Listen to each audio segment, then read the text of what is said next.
Hello everyone, today we're going to be changing the front brake caliper on a 2016 Chevy Impala. Chevy Malibu, but it's very similar to the Impala, so pretty much the same.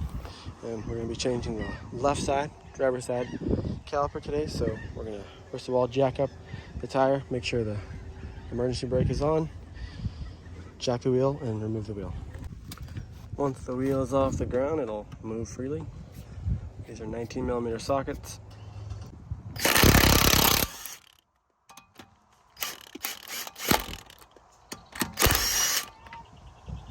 Once they are all removed, remove the tire.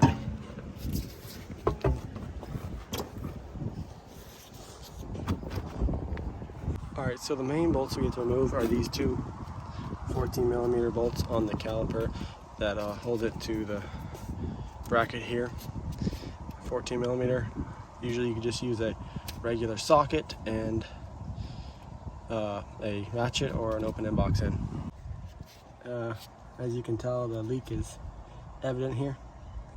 Put the 14 on and bang it loose.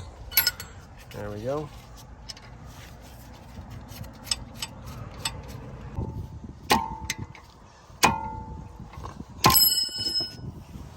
Sometimes that happens when you're working with one hand.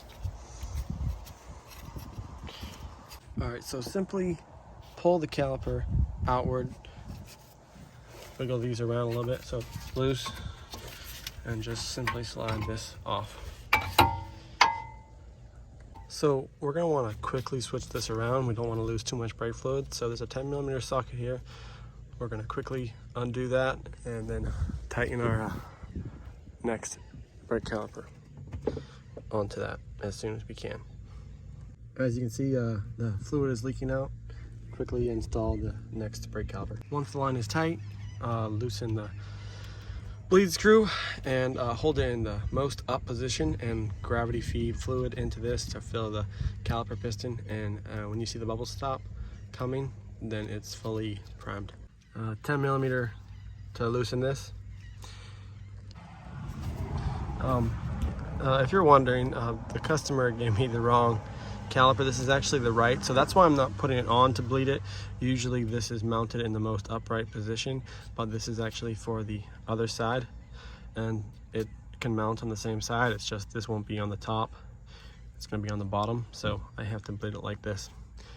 Once you see fluid coming out of that, right like that, you wiggle it around, see if you can make any bubbles come out of it. This one looks like it's fully primed. Steady flow. Tighten that screw back up. You may have to hold these brake pads together as you reinstall this over. As soon as you get, the lip here over this, it'll hold them in. So just basically have to hold them in while you get the front tip of this on.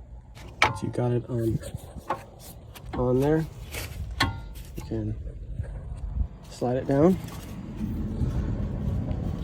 slide it over, line that bolt up, and there you go.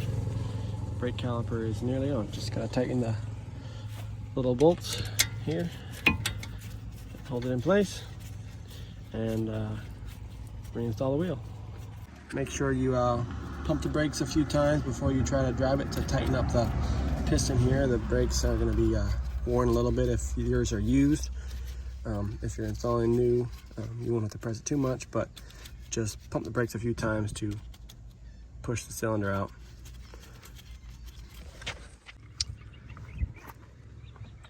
Make sure the brake fluid is full when you're done. And if this video helped you, please hit the like button. Thanks and have a great day.